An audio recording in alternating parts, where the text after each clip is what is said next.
ఆహా, Kanchi, Dharmavaram, foreign nylex, ఏవి చీరలు, చీరల్లో ఏమి అందాలు. ఏమండి, ఏమిటండి? ఏమీ లేదు, నేను చూసిన ఫ్యాషన్ పీరియడ్ లో నువ్వు ఈ చీరలో లేవే. బాగలేదా? బాగలేకే, నువ్వు కట్టుకుంటే ఏ చీరకైనా అందం వచ్చేస్తుంది. అయ్యా, తమరు కోరని విధంగా దొంగ లెక్కలకి ఇదిగో నల్ల పుస్తకం పెట్టాను, అసలు లెక్కలకి ఇదిగో ఈ తెల్ల పుస్తకం పెట్టాను. ఇదేమిటి ఖాళీ వదిలేసావు? చిన్న డౌట్ వచ్చి ఆపేశాను. ఇది ఖాళీగానే వదిలేసావు? అర్థం డౌట్ వచ్చి. ఇదిగో రామస్వామి, కావాలంటే నీ డౌట్లకు వేరే పుస్తకం పెట్టుకో గానీ ఇలా ఖాళీలు మాత్రం వదిలేకు. ఎవరా చాల్తి? తమ చిరంజీవేనండి. బంగారు, బంగారు, ఏమిట్రా ఈ వేషం? బయటిరా. ఏం లేదు నాన్న, అది మరి మరి మరి ఏమిట్రా, జోదంలోకి డబ్బులు లేక ప్యాంటు షర్టు పెట్టేశావా? చిచి, అది కాదన్నా. కొని గొంతు దాకా తాగి ప్యాంటు షర్టు తాగెట్టేసావా? అబ్బే, అది కాదన్నా. మరి ఏదైనా వ్యవహారంలో ఉన్నప్పుడు రైడింగ్ జరిగితే ఇలా పరిగెత్తుకొచ్చేసావా? అది కాదన్నా. మరి ఏమిట్రా? అదే సార్, ఏది? చిన్నబాబు గారిది మీలాగే సున్నితమైన హృదయం కదండి. దారిలో ఓ బిచ్చగాడు చలికి వణికిపోతుంటే చాలి పడి ప్యాంటు షర్టు దానం చేశారు. ఇదేమిట్రా, మన వల్ల ఎవరైనా బిచ్చగాళ్ళు కావాలి కానీ బిచ్చగాళ్ళకి మనం సాయం చేయడం ఏమిట్రా? నా కడుపుని చెడబుట్టో పోతలకి పో. ఏంటి, కాస్తావా వదిలేసుకుంటావా? వదిలేసుకోవడమా? నేను ఒరే అప్పుడు ముక్క చూస్తా ఉండు, వెళ్ళి డబ్బులు పట్టుకొస్తాను.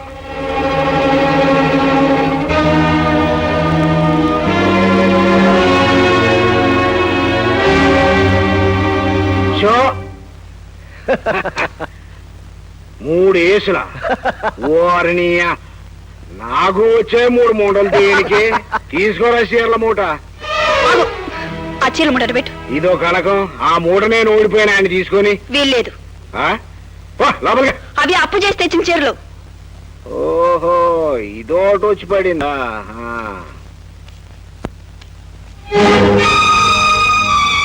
చీరలు కావాలా? ఏంటి చీరలు కావాలా? ఈ చీరలు నావి.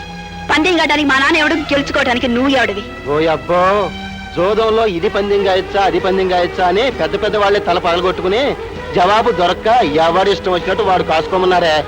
ఒరే రాజు, పాపం కనకమాలక్ష్మి చూస్తా ఉంటే జాలేస్తుందిరా, చీరల మూట ఇచ్చే. నాకేం అభ్యంతరం లేదు, నన్ను పెళ్లి చేసుకుంటాను ఒప్పుకోమను. ఈ చీరల మూట ఏమిటి, ముత్యాల మూట కూడా బహుమతిగా ఇస్తాను. పేకాడే తండ్రిని చూసిన ఏ ఆడది పేకాడే వాడిని పెనిమిటిగా తెచ్చుకోదురా. అయితే నీ కర్మ. రై, ఎత్తుకోరా మూట, అమ్ముకుని సొమ్ము చేసుకుందాం. ఈ చీరలు నా కొట్లు అమ్మినట్టుగా ఎవరికి చెప్పకో. వెళ్ళి వెళ్ళు. అపరావు,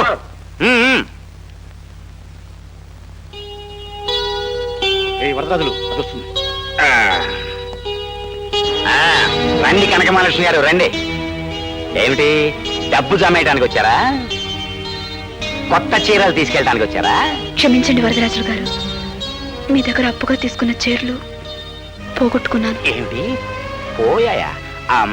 అయితే ఇప్పుడు ఏం చేయమంటావు? ఏం లేదండి, కొన్నాళ్ళు గడివిస్తే మీ రుణం తీర్చుకుంటా. అదేం కుదరదు. వెంటనే నా డబ్బు నాకు కట్టు, లేకపోతే నా చీరలు నాకు తిరిగిచ్చాయి. మెల్లిగా మాట్లాడండి. ఎందుకు మాట్లాడాలమ్మా? నువ్వు మర్యాద తప్పచ్చు కానీ మేం మాత్రం మర్యాదగానే మాట్లాడాలా? మీరన్నా న్యాయం చెప్పండి. ఏదో ఆడపిల్ల తన కాళ్ళ మీద తను నిలబడుతుంది కదా అని 2000 రూపాయల చీరలు అప్పుగా ఇస్తే అవి పోయాయట, క్షమించమని అడుగుతోంది. అబద్ధం చెప్తుంది. జాగ్రత్తగా మాట్లాడండి. ఏమిటమ్మా, తప్పు చేసి డబ్బా ఇస్తావేంటి? ఆయన ఉన్నదంటే తప్పే ఉంది. నిజంగా చీరలు పోయాయో లేకపోతే నువ్వు అమ్ముకున్నావో మాకు ఎలా తెలుస్తుంది? ఏమ్మా, అప్పు తీసుకున్న తర్వాత డబ్బు కట్టవలసిన బాధ్యత మీరే కదా. అలా పెట్టమ్మా గట్టి. చూడు, డబ్బు ఎక్కడి నుంచి తెస్తావో నాకు తెలియదు. కట్టందే మాత్రం ఇక్కడి నుంచి కదలనివ్వను. సార్, పోలీసులు ఫోన్ చేయమంటారా? చెయ్యి ఫోను. లాకప్లో పెట్టి లాఠీలతో కొడితే గానీ ఇలాంటి దొంగలకు బుద్ధి రాదు. నిన్న చేసిన పని క్షమాపణ చెప్పుకొని నా కాళ్ళు పట్టుకో, వాళ్ళని ఇస్తాం. ఆలోచిస్తావు, కాళ్ళు పట్టుకో. లెక్క పెట్టుకోండి, సరిగ్గా 2000. ఒక ఆడపిల్లని అసహాయరాలను చేసి అల్లరి చేస్తున్న మీకు సభ్యత సంస్కారం ఉందా? సార్ రామస్వామి గారు, నాకు చిన్న డౌట్ అండి. డౌటా? Yes. Doubt for you? Yes sir. తప్పు నాయనా, ఈ ఆఫీసులో నాకు తప్ప ఎవరికి డౌట్లు రాకూడదు. వస్తే అది నేరం బాబు. నిజమేనండి, కానీ ఇది ఫ్యాక్టరీ మునిగిపోయే వ్యవహారం. ఇదేమిటి? ఈ పుస్తకంలో రైతులకు ఇవ్వాల్సిన డబ్బు అంటే 50 లక్షల రూపాయలు బట్టాడ చేసినట్టు రాసుందా? ఈ పుస్తకంలో ఆ 50 లక్షలు క్లాత్ ఎంపోరియంకి ఇతర షాపులకి 3 రూపాయలు వడ్డీకి ఇచ్చినట్టు రాసింది. ఏది కరెక్ట్? మూసే మూసే మూసే మూసే అది కా- అయ్యా, గుట్టు బయట పడితే గుట్టు చప్పుడు కాకుండా ప్రాణాలు పోతాయి. అలాగా, జరుగుతున్న మోసాన్ని ఇప్పుడే బసప్ గారితో చెప్తాను. ఏయ్, ఏయ్, ఏయ్, ఏమిటి, ఏమిటి అది? ఏయ్, ఏయ్, ఏయ్, ఏమిటి అది? సార్. ఏమిటి అది? ఆ? ఇది చూడండి సార్, ఏం జరిగింది? మన ఆఫీసులో దొంగ లెక్కలు రాస్తున్నారు సార్. ఏం రాశారు? రైతులకు ఇవ్వాల్సిన డబ్బంతా వేరే వాళ్ళకి వడ్డీకి ఇచ్చి ఇందులో దొంగ లెక్కలు రాశారు సార్. అయ్యా, ఈ విషయంలో నాకు ఎప్పుడు డౌట్ రాలేదండి. నార్మల్ వెంటనే ఎంక్వైరీ చేయించు. ఫ్రాడ్ ఎక్కడ జరిగిందో తెలుసుకుని 24 గంటల్లోగా వివరాలు నా టేబుల్ మీద ఉండాలి. అన్నట్టు ఇతను నా పేరు శేఖర్ అండి, కొత్తగా అకౌంటెంట్ గా జాయిన్ అయ్యాను. గుడ్. ఇతని ప్రమోషన్ పేపర్స్ కూడా నా టేబుల్ మీద ఉండాలి. Okay? Okay. Thank you sir.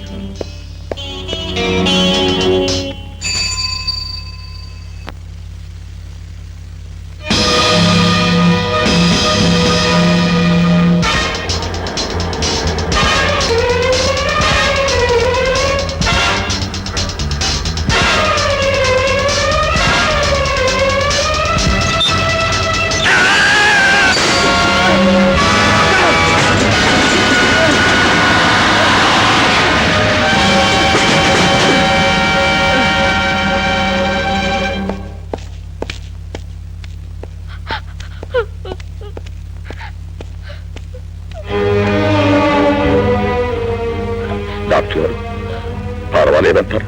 Case చాలా సీరియస్ గా ఉంది. బహుశా అతను బతకపోవచ్చు, బతికిన కోమా నుంచి బయటపడకపోవచ్చు. బతకడేమోనని నాకు డౌట్ గా ఉందండి. రామస్వామి, పనికి మాలిన డౌట్లతో అమ్మాయి గుండెల్లో అవుట్లు బేల్చకు. చూడమ్మా, ఆ లారీ డ్రైవర్ నేను అరెస్ట్ చేయించాను. నేను టీ తాగుతుండగా ఎవరో నా లారీ తీసుకెళ్లి గుద్దేశాడు అని చెప్పుకుంటున్నాడు. అయినా సరే వాడిని విడిచిపెట్టాను. ధైర్యంగా ఉంటుంది. పిల్లలు కూడా లేరట, పాపం చిన్న వయసు. అదేమన్న మాటలే, విధి లిఖితం. చూడు, ఈ అభాగ్యురాలి పేరు మీద 5,000 రూపాయలకి చెక్ రాసి నా టేబుల్ మీద ఉంచు. అలాగే. వెళ్ళొస్తానమ్మా, ధైర్యంగా ఉండు.